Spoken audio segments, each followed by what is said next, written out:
आखिर क्यों हम कह रहे हैं हिंदुस्तान में अफगानिस्तान? क्यों है अफीम की अहमियत इतनी ज्यादा कि इसे कहा जाता है काला सोना? इसका जवाब जुड़ा है अफगानिस्तान में तालिबान की पुरानी हुकूमत से और अफगानिस्तान की बर्बादी से। ये तालिबान की खौफनाक खेती है। दुनिया में शायद पहली फसल है जिस पर तोप से निगरानी होती है।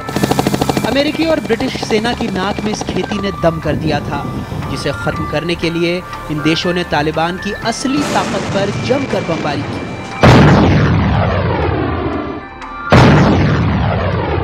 लेकिन तालिबान को भी पता था कि ये खेती उसकी जान है, इसलिए उसकी सुरक्षा में हमेशा टैंक और बंदूकें कुछ यूं तैनात रहती थी।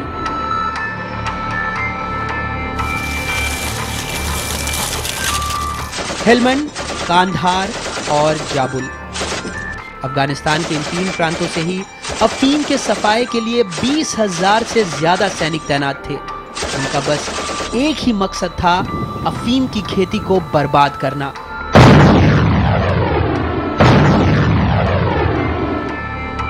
दरअसल दुनिया में 90% अफीम अफगानिस्तान में तैयार होती है और ये सब होता था तालिबान की कारस्तानी से।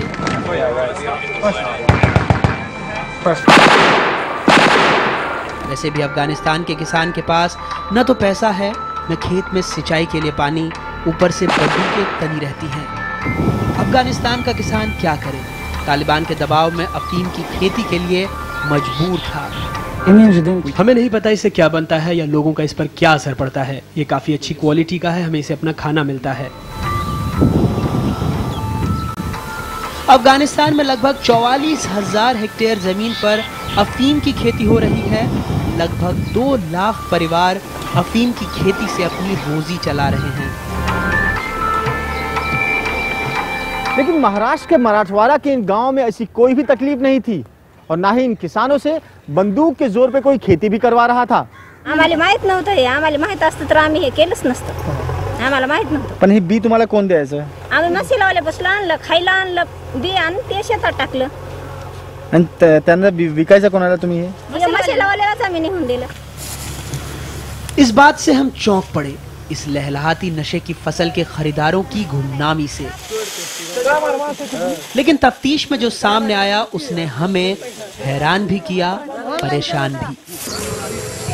क्योंकि महाराष्ट्र में बीड़ ही इकलौता जिला नहीं जहां खुलेआम नशे की फसल उगाई जा रही थी। ऐसा ही एक और मामला सामने आया सांगली में, जहां फसल खुलेआम तो नहीं, मकई गन्ने के बीच चकमा देकर अफीम उगाई जा रही थी। खेती का तरीका कुछ ऐसा कि गन्ने और मकई के बीच अफीम छुप जाए, पुलिस को नजर न आए। महाराष्ट्र में अफीम की खेती पर बैन है, इसमें परमिशन लेनी पड़ती है और महाराष्ट्र में ऐसी परमिशन नहीं दी जाती है। इसलिए किसी भी कारण जिन किन्हों ने ये कल्टीवेशन किया है उनके ऊपर इस एक्ट के तहत कार्रवाई करने की प्रक्रिया शुरू है। लेकिन अफीम की ये फसलें उस सांगली जिले के गांव में लहलहा रही हैं जहां से राज्य के गृह मंत्री आर पाटिल आते हैं। पुलिस ने छापा मारा तो पूरे 10 एकड़ में खेती का पता चला। अफीम की इस खेती में मिलीभगत की गंध है।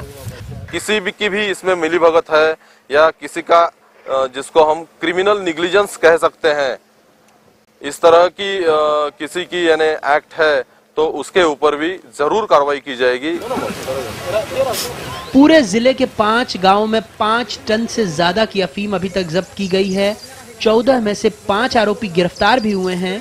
मामले की तह तक जाने के लिए पुलिस ने 15 टीमें बनाई हैं।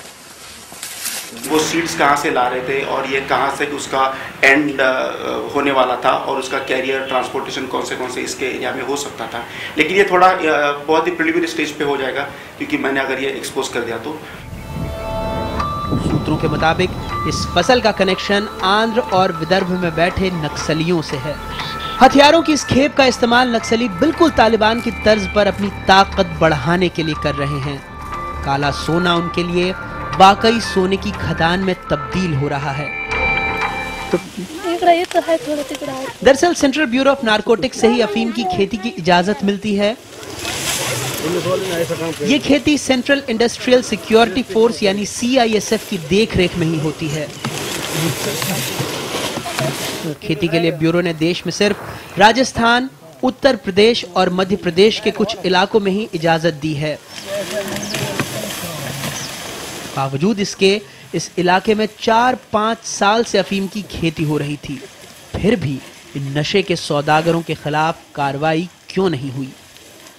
अफीम की खेती करने के आरोप में पुलिस ने 50 से ज्यादा किसानों पर मामला दर्ज किया है और उन किसानों पर समय रहते कार्रवाई न करने के आरोप में तहसीलदार पर एनडीपीएस की धाराओं के तहत मामला दर्ज करने की बात भी सामने आई है।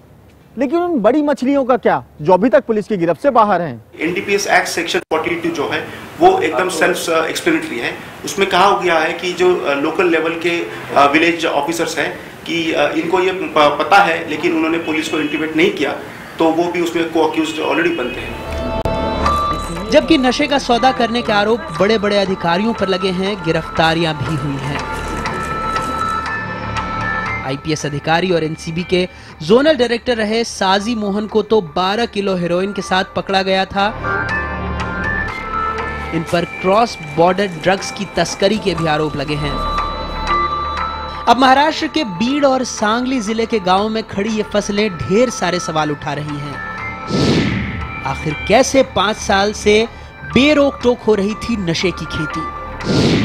अफीम की खेती की ये खेप देश के किन किन हिस्सों में पहुंचती थी?